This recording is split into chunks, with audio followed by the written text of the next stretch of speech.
Welcome, everyone, and welcome to the latest episode of Geektopia. I'm your host, Barry. Today's podcast is going to be completely different from something I've really done before on this channel.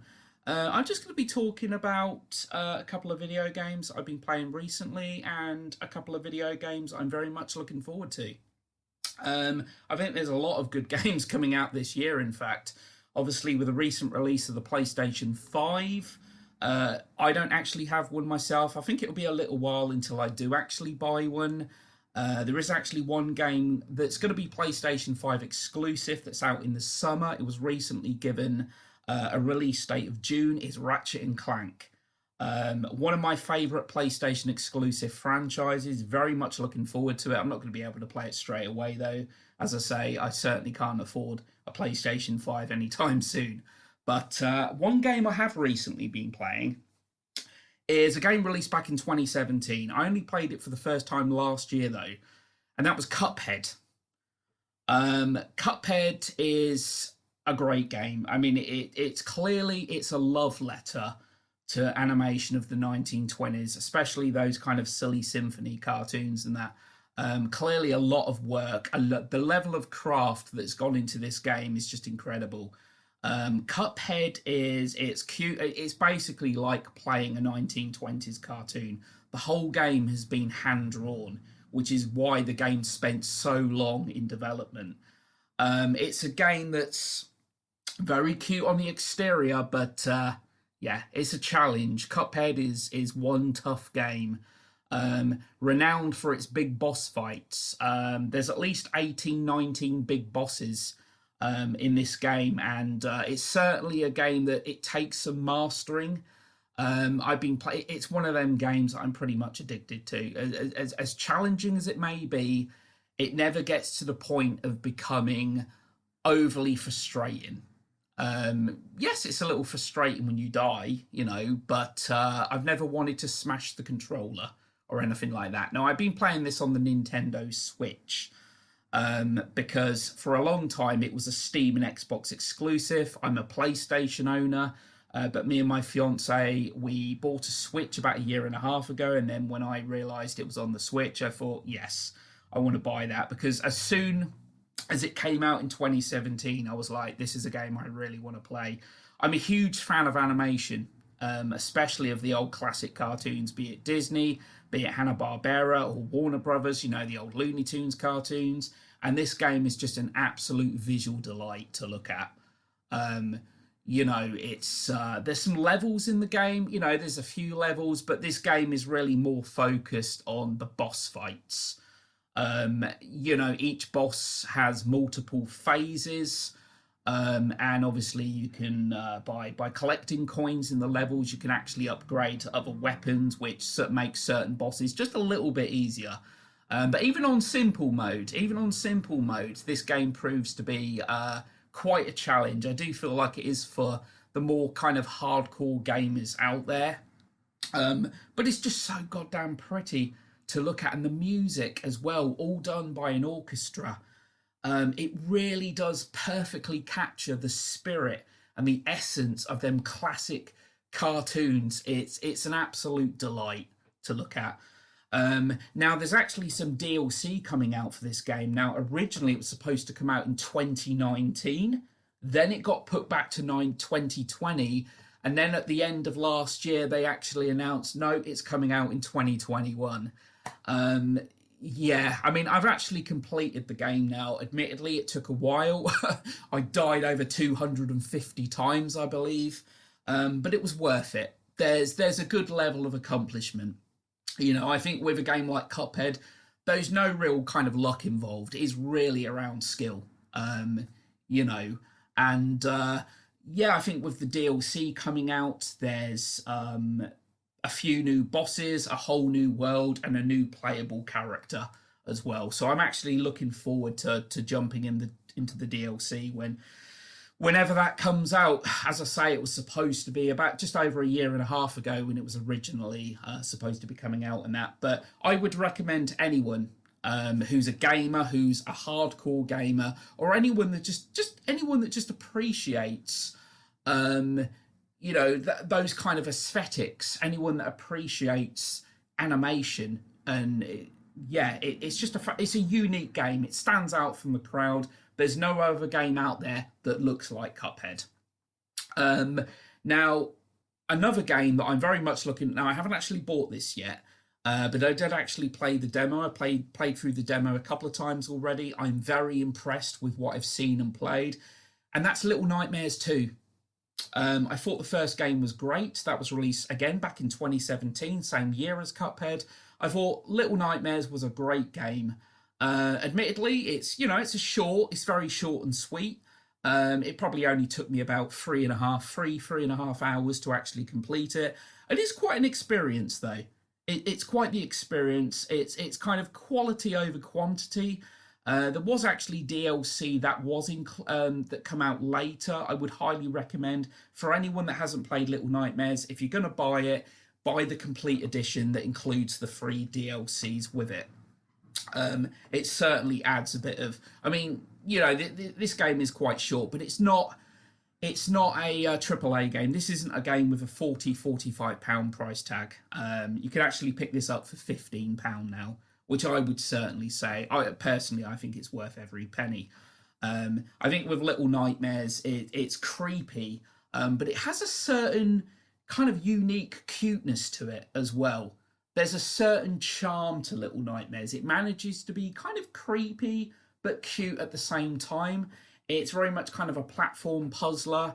And I just love the world that they've created, and the characters. I mean, some of the characters in this game are like the Thing of Nightmares. Particularly in the first game, I think the lady that you encounter at the end of the game. And from what I've seen of Little Nightmares 2, this looks to be a sequel that surpasses the first game in practically every aspect from what I've seen of it. The demo's only probably around about quarter of an hour long, about 15 minutes or so. But clearly what they've done with this game, I think they've refined some of the mechanics. They've actually perfected some of the mechanics more so. They've clearly expanded on it somewhat. There's more scope to this game as well. In the first game, you're confined in the whole game to the Maw, which is basically an underwater vessel. In this game, you actually are able to traverse different areas of the city. I believe there's a hospital, there's a school. There is one character that I haven't actually encountered in the demo, but there is one character known as the school teacher that is creepy as hell. I mean, yeah. Now, the developers don't actually call this game a survival horror. They don't actually see it as that. In a way, it kind of is, but it's kind of a platform puzzler, kind of survival horror. It's kind of like playing a game of hide and seek. If you get seen, get caught, that's it. You're done for. But this school teacher that I've actually seen from some of the gameplay footage in that is creepy. Is creepy as hell. Now, I know there's a surgeon as well. There's actually a hospital level as well. I haven't actually seen the surgeon yet, but I'm really looking forward to playing it. I do believe there is actually some DLC as well. Now, I'm actually expecting this game to be a little bigger than the first game. I'm not expecting it to be very big, but I'm kind of hoping it's probably at least maybe an hour or so, maybe an hour, a couple of hours or whatever longer. Yeah, I think I probably will have to buy this game on payday.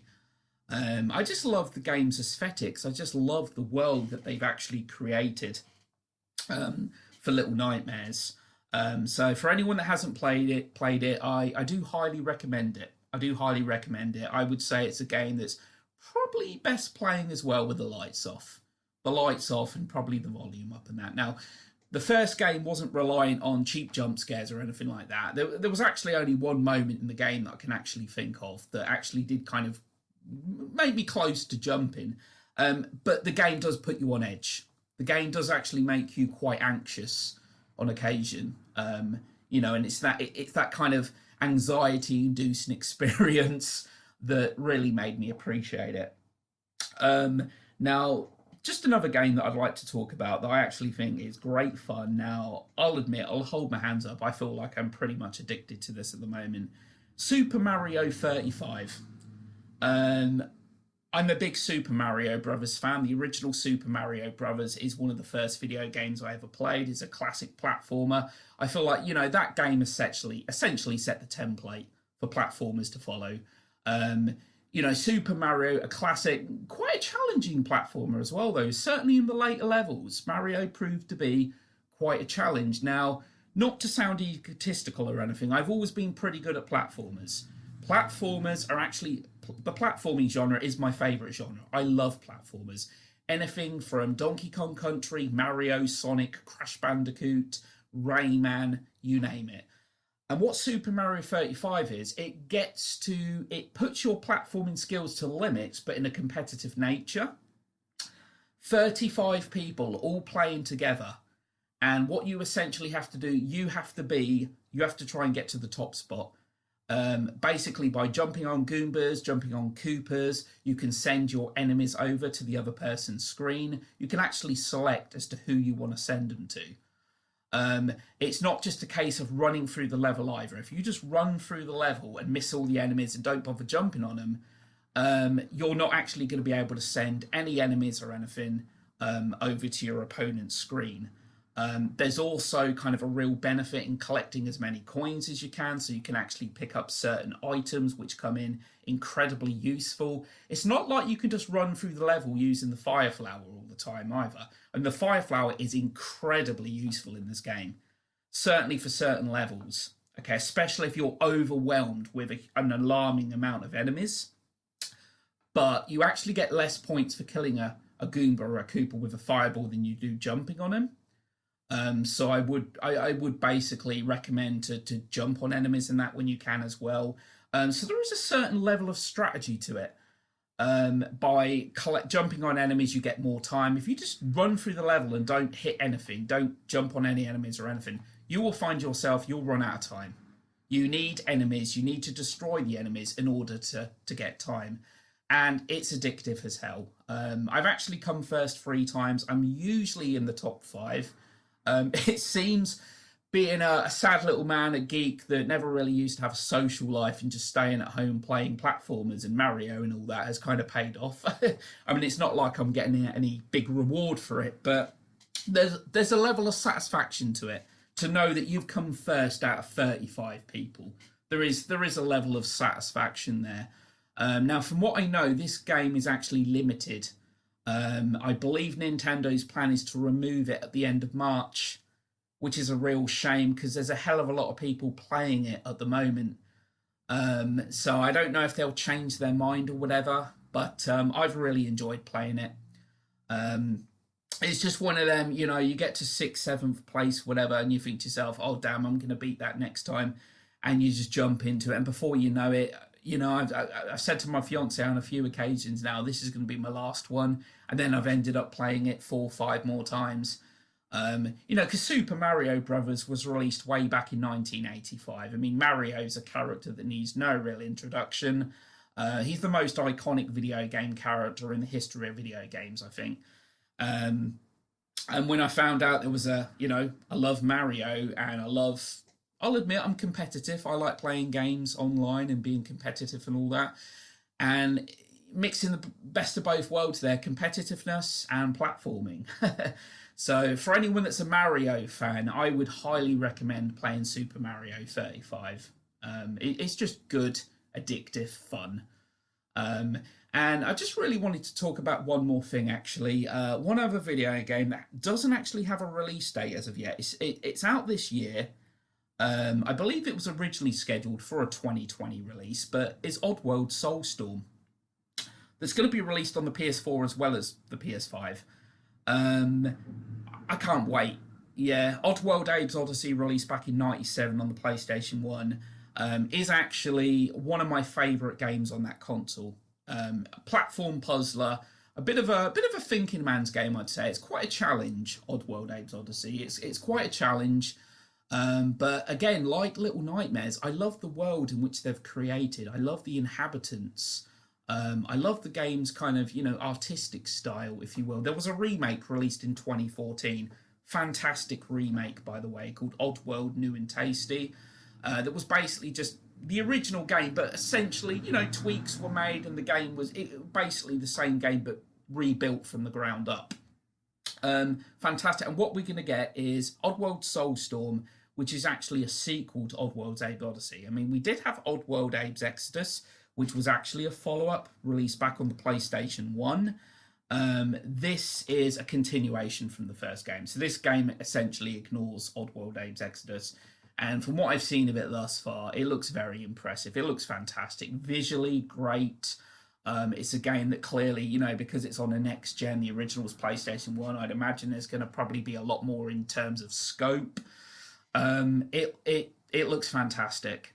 And it's been so long. I mean, we had Oddworld Munch's Odyssey released back on the Xbox, which was a good game. It was a good game, but it was 3D. It was the first to be 3D. And to me, Oddworld, much like Lemmings and Worms, that they're franchises that have tried veering into 3D, and the 3D hasn't been anywhere near as good.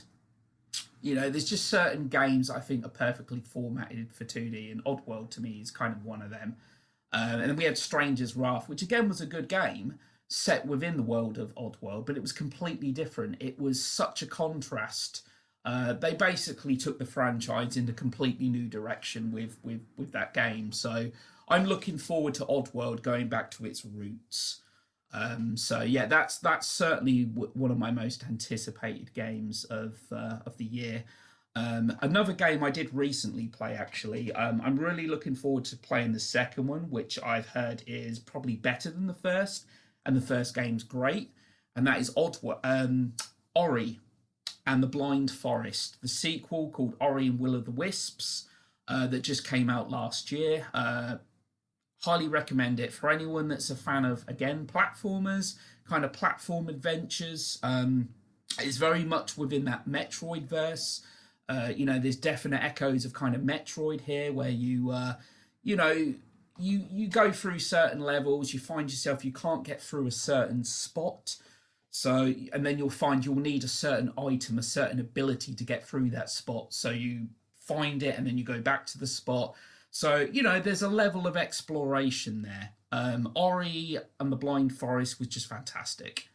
It looks great. It provides a fair challenge. It's a really good game. It's a really solid game. Some great music. Yeah, Ori and the Blind Forest. One of my favourite games of the last couple of years, I'd say, the last 2 or 3 years.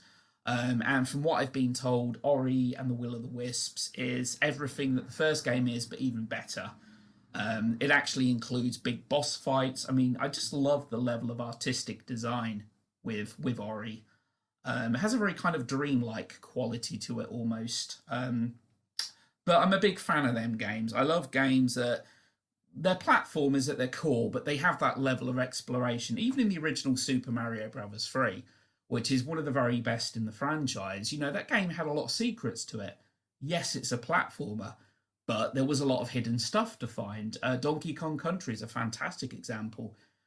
Probably my favourite platforming franchise of all time. You know, it's a platformer, but there's secrets. There's a lot of stuff to find. And yeah, so as soon as I can afford it, I do believe I will be buying Ori and the Will of the Wisps.